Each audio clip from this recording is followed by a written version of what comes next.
And I like this workshop because it's giving me a sense of we can do things better.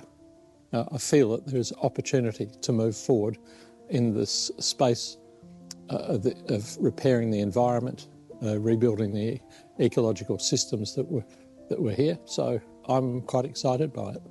What I've gained from my involvement with the collective impact process is I've gained hope. Hope has been a really important part of this.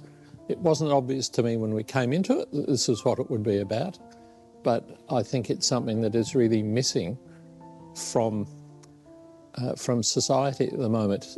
Hope has lost its grip on society's imagination, and I think it's really important that we look back to this, or look forward to hope is perhaps a better way of putting it, because we can make a difference. We can do the things that are needed to repair the environment and the ecosystems that were here in Western Australia.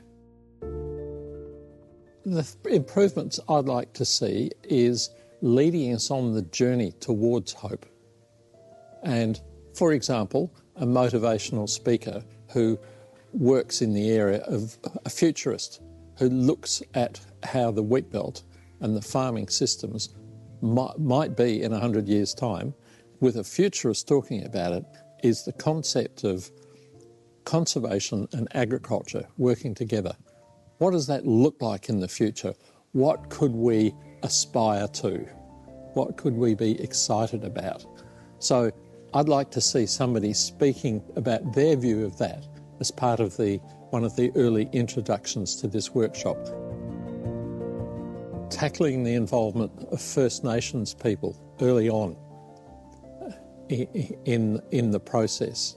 I think we have become so white in our viewpoint that we've forgotten that the First Nations people have a lot to offer us. And I would like to see that brought in so that it's not just referred to in passing, but to have a First Nations view early on with half a dozen points that are important. How do we include them in our deliberations?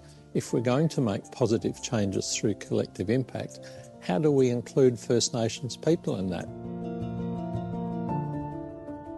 The difficulty is going to be getting us all to agree about what the words mean that we're using and what our understanding of that is. And a lot of that will probably come as we get used to being around each other and working with each other over a period of time.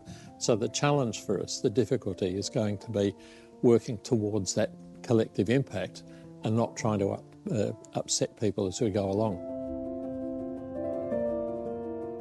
I think future change is really exciting, the things that we could bring about through this workshop. There's a couple.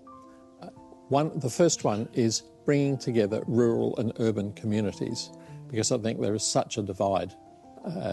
50 years ago, I was at Agricultural College. The divide was obvious then. And in that 50 years, I think, if anything, the divide has got greater. So the voters live in the cities. Most people who are looking after the land live in the country, and we've got to find ways to bring us together. That's an exciting opportunity, I think. The other exciting change that collective impact could bring about is understanding the landscape better, is how do we integrate conservation and farming? Because in my mind, they're the two things that we need to do in the next 100 years, because there is a lot of value in preserving the biodiversity. We live in a biodiversity hotspot. We just all seem to accept it, but there are other people who come here being excited about it, and I think we should be excited about it too. So how do we bring about that mix of conservation and agriculture so it benefits everybody? And let me be provocative here. How do we reintroduce the dingo to farming areas? There's an organisation in South Australia called Arid Recovery, and they have reintroduced the dingo in a fenced area of about 3,800 hectares.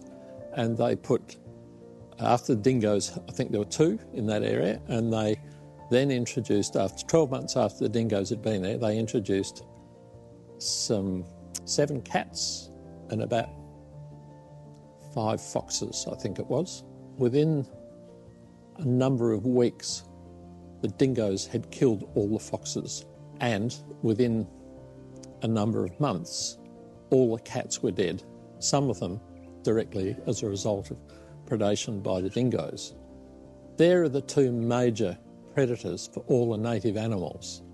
Now, surely there is a message in there somewhere that we can use for conservation purposes.